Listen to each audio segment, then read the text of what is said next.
If someone collapses in front of me, I want to be the kind of person who doesn't hesitate to help, especially if it's a child. One day, I helped a girl who collapsed in front of me, and because of that, I missed an important business meeting. I called the company to explain the situation. My boss, Kyle, said something utterly unacceptable, which made me angry. I openly objected, then it led to my dismissal. But the person who came to my aid in this situation was unexpected. My name is Ethan. I'm a 48-year-old salesman, dedicated to sales ever since I graduated from college. Though sales can be tough, I've always liked feeling helpful to others. I worked in sales for over 20 years at a small local electronics store in Nebraska, but it had to close due to aging and declining birth rates in the area. I'm truly sorry, everyone. Please forgive my incompetence. I'll do my best to find new job opportunities for you all. I couldn't blame Mr. Harrison, as he tearfully apologized to the staff. It's the changing times, and sometimes, no matter how hard you try in sales, it's not enough. Many customers expressed their regret about the store closing. Ethan, you've helped us with everything. It's sad that the store is closing, and I'll miss you too. I'm glad to hear that. I've always appreciated how much Grace cared for me since I started working here. I'll be sad to leave, but I'll do my best in a new place. I'll write to you. On the last day, I said goodbye to Grace, a loyal customer who had always been very kind to me. Grace was a refined lady who had always been very fond of me. Thank you. I'll be looking forward to it. Take care and work hard, but don't overdo it. I'd be happy if you could visit when you're back in town. Of course, I will. I'll let you know when I'm visiting. And so, I started a new chapter in my life. Being single, I just need to take care of myself. I gave the re-employment opportunity that Mr. Harrison found to a colleague with a family, and I moved to a neighboring town on my own. It's been about half a year since I started working at my current company. My previous company was very homely, with hardly any issues in human relations, but my current boss, Kyle, has been a source of stress. Hey, Ethan, when will you have the estimate ready? I'm sorry, Kyle. I got a call from a client and haven't started on it yet. I explained and apologized. Besides, there were still 4 days left until the deadline he had requested. There's still time until the deadline, and you said it wasn't urgent, so I prioritized a client's needs. Kyle seemed displeased with my addition. Even so, it's common sense to do the work you're asked to do quickly, right? And the client you're talking about doesn't even bring in much revenue. This is why I find Kyle stressful. He only sees customers in terms of money and changes his attitude based on how much they spend. I understand that a company is not a charity and needs sales to survive. But I can't imagine blatantly changing my attitude based on a customer's spending. Even so, they are important customers. Though their current spending may be small, they could become more significant in the future. If you can't understand which clients to prioritize, you're useless. Forget it. I'll have someone else do it. Kyle, red-faced with anger, demanded a female employee to take on the task. His request, delivered in a tone of rage, was hardly the way to ask for help. The woman, caught off guard, wore a look of panic. She must have been busy with some other work at the time. Kyle often imposes work regardless of other situations. I felt like I had unintentionally involved her in an accident and decided to apologize. During lunch, I approached the colleague, Emma, whom Kyle had burdened with the work. Emma, I'm sorry about earlier. You got dragged into this because of me. Oh, Ethan, no need to apologize, thank you. It's not your fault. Kyle is always like that, Emma said with a smile. We then decided to have lunch together. Kyle used to land big clients and got promoted to senior manager. He thinks he's good at his job, but actually, there have been quite a few complaints from clients and other departments. Emma informed me over dessert, something she heard from a colleague in another department. The truth is, even as a senior manager, he doesn't have that much power in the company. But I think people find him intimidating due to his usual domineering approach. Besides, like it or not, Kyle's assessment as our boss matters. That's why there's this atmosphere where it's hard to go against him. With his attitude, it's no surprise he gets complaints. It would be more surprising if he didn't, I remarked. Exactly. Kyle always sucks up to those higher up than him. Maybe that's why his behavior doesn't reach the top. It's a problematic situation. Emmett and I sighed, encouraging each other to maintain a safe distance from Kyle and get through this. Then, one day, a company I had been handling approached me with a significant business deal. It was the same company Kyle had dismissed as not profitable. However, this time, the deal involved a substantial amount, and upon hearing this, Kyle, with a smirk, announced he would join the negotiations. Listen up. As your boss, I'll be there too.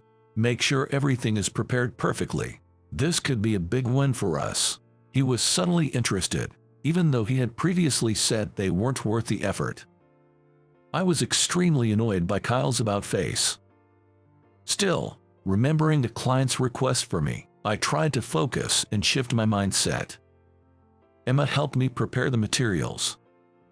Of course, Kyle did nothing. Just barking orders without lifting a finger. He would probably take the credit and report it happily to the higher-ups. Kyle had a history of stealing subordinates' achievements for himself. But believing someone was watching and appreciating my efforts, I had no choice but to do it. Finally, the day of the presentation arrived. I woke up early in the morning, prepared, and left the house 30 minutes earlier than usual. It was a pleasant day for a walk, not too hot, with a nice breeze. I decided to walk the distance of one bus stop. At the crosswalk, I waited for the red light to turn green. As I waited, I started walking as soon as it did. At that moment, a young elementary school girl walking ahead suddenly collapsed, as if crumpling to the ground. Shocked, I rushed to her side. "Hey, young lady, are you okay?" I called out, checking for a response. The girl was motionless, her face pale. I gently lifted her eyelid, apologizing, and side was completely white. She might have fainted. I looked at the signal, noticing the green light was flashing. Staying in the crosswalk was dangerous. I picked up the girl and carried her back to the sidewalk. "Are you okay? Can I help with anything?" A woman on her way to work offered assistance, and I thanked her as she helped me lay my jacket on the ground. I gently laid the girl on top of it. While I was considering whether to call an ambulance, the woman spoke to me. "This child seems to be prone to fainting. Look, there's information on the back of her charm." She showed me the back of a charm hanging around the girl's neck. It detailed the girl's condition, a plea for help if needed, and contact information for her mother and a mobile number. "That's true, thank you. I'll call her mom right away," I said. "Could I ask you to take over? I'm running late for work, I'm sorry." The woman who had helped with the first aid apologized, looking regretful. "It's fine, please go ahead. I really appreciate your help, thank you." While repeatedly expressing her gratitude, the woman hurried off towards the station, and I, looking at the girl's charm, called the mobile number listed under mother. After a few rings, a woman answered. "Hello, this is Jennifer speaking." "Hello, I'm sorry for calling out of the blue. My name is Ethan. I'm with your daughter, who seems to have fainted at the crosswalk." As I explained, Jennifer sounded panicked. "What, really, Ethan? Are you with her right now?" "Yes, there was another woman here just now, but I'm with her at the moment. Should I call an ambulance?" "I haven't called one yet because I wanted to speak with you first." I had debated whether to call an ambulance or her mother first, but decided to contact her mother initially. "No need for an ambulance, thank you. Where are you now?" "I think I'm not far from there. I'll come right away." I described the location to Jennifer. It seemed to be really close to their home. "I know where that is. I'll be right there. Can you please stay with my daughter a little longer?" I could hear the bustle as she prepared to leave. She sounded apologetic. "Of course, it's okay. Please take your time and be careful on your way here." She thanked me several times before we hung up. Sighing, I decided to call my office. Actually, I had left home early, but since I've been assisting the girl who collapsed, I've run out of time. Even if I hurry now, I won't make it to the office by the start of the workday. And it's likely that I won't make it in time for the presentation with the client either. "Hello, good morning. This is Ethan. Is Kyle there?" Emmy answered the phone. "Ethan, it's Emma. Kyle is furious. Is something wrong? We usually would have been here by now. Everyone was worried when you didn't show up." I could hear voices in the background at the office, relieved to hear from me. While I felt guilty for causing worry and appreciated their concern, Kyle's voice thundered through the phone. "Ethan, is that you? Hand over the phone now. What are you thinking? Being late on the day of an important deal? Are you mocking your job?" Kyle's yelling continued over the phone. His voice was so loud that I instinctively pulled the receiver away from my ear. "Kyle, I'm terribly sorry. I'm not taking my job lightly, but a young girl just collapsed in front of me. It seems like she's fainted, and I'm staying with her right now." I briefly explained the situation, keeping it as simple as possible. "I've just contacted her mother, who is on her way here. Whether she's fainted or not, just leave her. The business deal is more important. Forget about the kid." His harsh words finally made me snap, having already been stressed by Kyle's behavior. "You know, there's a right and a wrong way to say things. A child has collapsed here. You have a child too, right? Could you say the same if it was your own child?" Startled by my firm tone, Kyle briefly fell silent.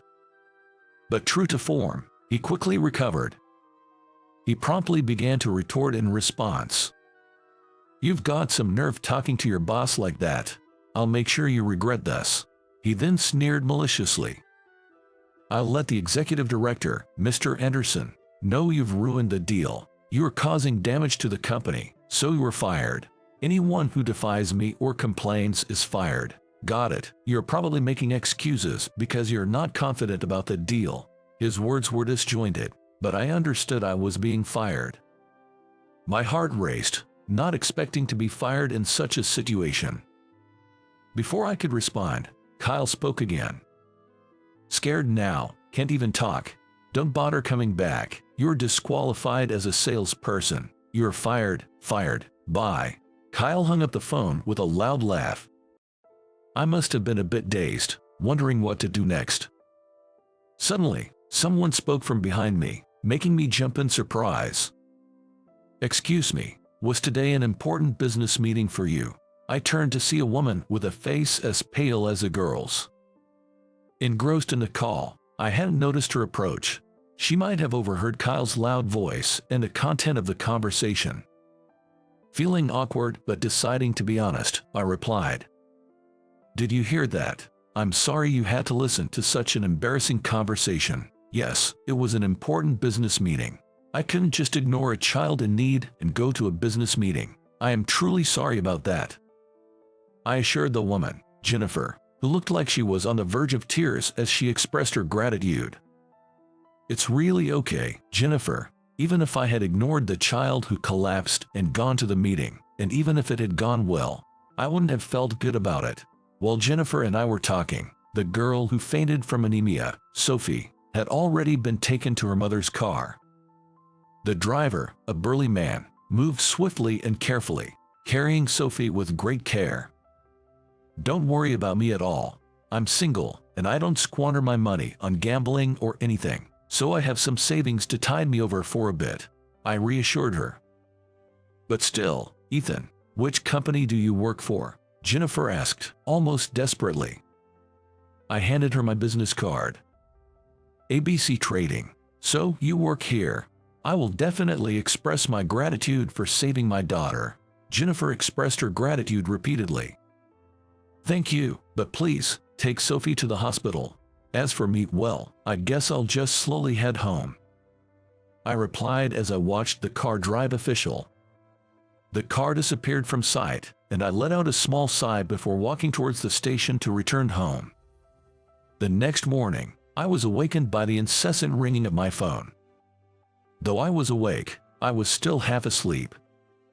After all, I had drunk more than usual the night before, knowing I had been fired. While I'm not great with alcohol, the thought of not having to see Kyle's face anymore was somewhat refreshing. So, I had 2 bottles of beer and went to bed without setting an alarm, just wanting to sleep as much as I needed. Who could it be, calling a fired man like me? I wondered groggily, checking my phone's display.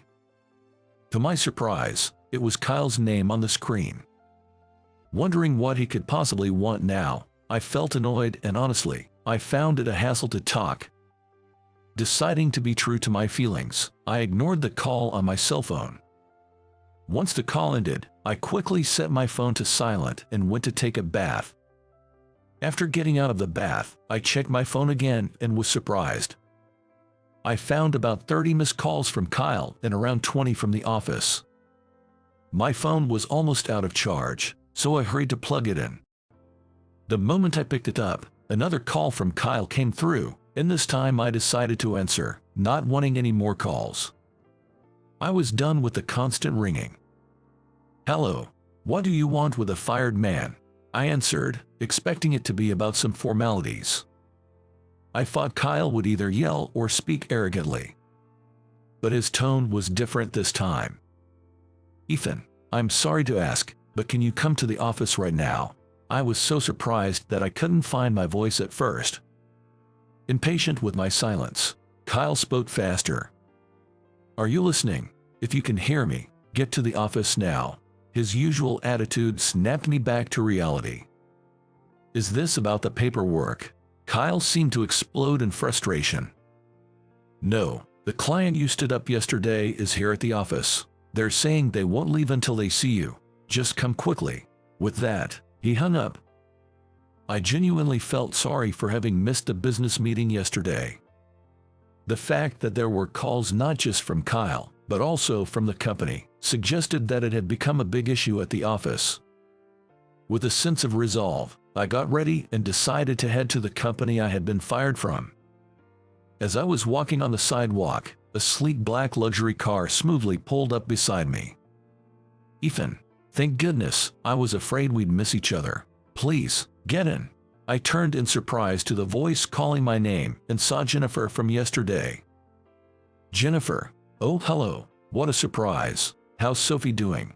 I asked about Sophie, and Jennifer nodded happily, indicating she was doing well. "Yes, she's all better now. Oh, the light's changing. Please get in." "What? Get in? Into the car?" "Yes, come on, quickly." In a hurry, Jennifer urged me to get in, and I got into the back seat of the car. Since I was already in, I decided to ask her to drop me off at the nearest station. When I looked at the driver's seat, it was the same driver who had carried Sophie yesterday. Our eyes met in the rearview mirror, and as I nodded slightly in acknowledgement, the driver returned the gesture with a friendly smile. "Could you please drop me off at the nearest station? I'll take my leave from there." I apologized for getting in the car so suddenly. "Don't mention it. It was me who asked you to hurry. I'll take you to the office, don't worry."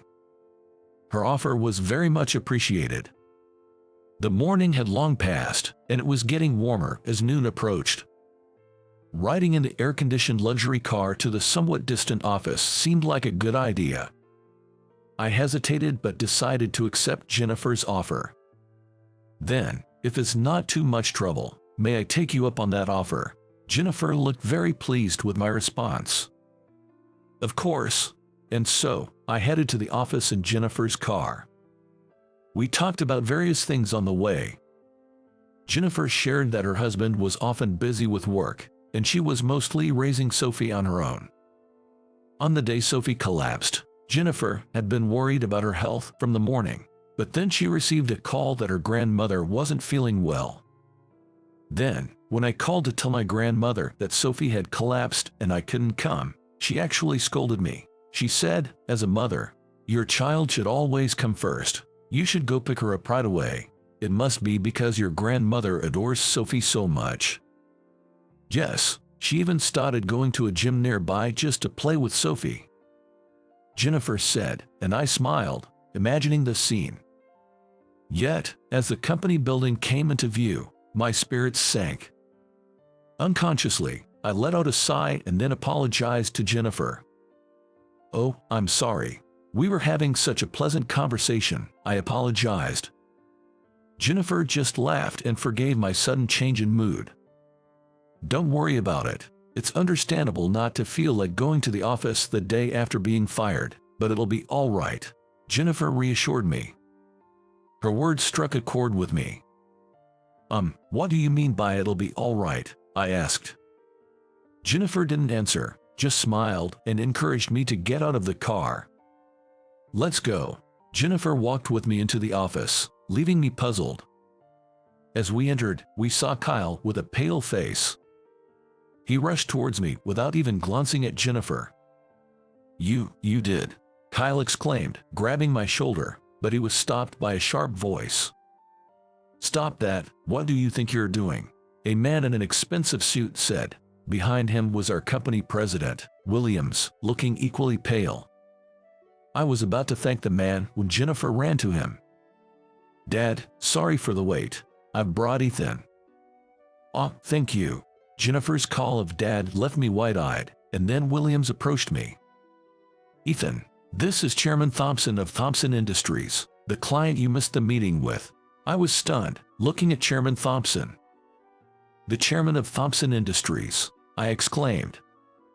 Just as I was about to apologize for missing the meeting, Chairman Thompson spoke. "Don't apologize to me, Ethan. It's us who should thank you for saving my granddaughter." "Thank you so much." Jennifer expressed her gratitude alongside me. It was unbelievable that Jennifer was Mr. Thompson's daughter and Sophie was his granddaughter. Stunned by the revelation, I quickly came to my senses and addressed Mr. Thompson. "There's no need for that, sir. What I did was just a human response. However, I do regret not being able to attend the business meeting." Mr. Thompson, looking at me, had a gentle expression. "Sophie is my precious granddaughter, and I am always worried about her health. I am so grateful for your kindness in helping her." Though Mr. Thompson spoke kindly, his expression turned stern as he addressed Kyle. "My daughter called me in tears. After hearing about your harsh words towards Ethan, who helped Sophie, I was disgusted. You called him unfit as a salesman for missing the meeting, didn't you?" Under Mr. Thompson's sharp gaze, Kyle stood rigid and pale. Sweating profusely, he began to stammer out a response. It was an important meeting with Thompson Industries, and abandoning it seemed irresponsible. Really, and leaving a child who has collapsed is responsible as a human being, Mr. Thompson retorted, leaving Kyle speechless. If Ethan hadn't been there, Sophie could have been hit by a car or worse. Mr. Williams, the company president, started to apologize, his face pale as well. "I am truly sorry for this incident," Mr. Williams apologized earnestly. Mr. Thompson responded with an even more stern look. "Mr. Williams, this isn't just about my granddaughter's incident. Are you aware of how your employees behave towards clients?" "I'm not sure what you mean," Mr. Williams inquired in a weak voice. Sighing, Mr. Thompson continued. "It seems you're unaware of how poorly Kyle is perceived, not just at our company but at others too. I did some asking around after this incident." With a surprised expression, Mr. Williams looked at Kyle. I couldn't help but feel exasperated at Mr. Williams's reaction. Kyle was adept at ingratiating himself with those in higher positions. Mr. Williams, being one of them, probably had no idea about Kyle's true nature. Kyle seems to be rather full of himself, with his condescending speech and arrogant behavior. I didn't hear a single good thing about him. Kyle was trembling so much he looked as though he might collapse. "Kyle, what on earth were you thinking?" Mr. Williams scolded Kyle. However, it was Mr. Thompson who firmly interjected.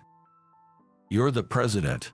Before getting angry at him, reflect on your own role as a leader." Mr. Williams shriveled. Seeing Mr. Williams's demeanor, Mr. Thompson sighed and spoke calmly. I understand it's not usually appropriate to interfere in a client's personal matters. However, I must speak up this time. Mr. Williams, could you consider rescinding Ethan's termination? What? I exclaimed in surprise. Don't be surprised, Ethan. You're a well-regarded salesman, the complete opposite of Kyle. Everyone says you're always kind, smiling, and supportive. I felt tears welling up, moved by his words. I was overwhelmed with emotion and had to hold back tears. It was a genuinely happy moment for me. The fact that my efforts to help others had been recognized filled me with deep gratitude and joy. You're a true salesman, and we want you to continue handling our account. You have a kind heart, and it would be a waste to lose you here, unlike someone else. At that, Kyle finally collapsed to his knees. Since we were talking at the company's entrance, I noticed a crowd had gathered around us. However, the fact that not a single person offered Kyle any assistance was a clear indication of his lack of popularity and respect among his colleagues.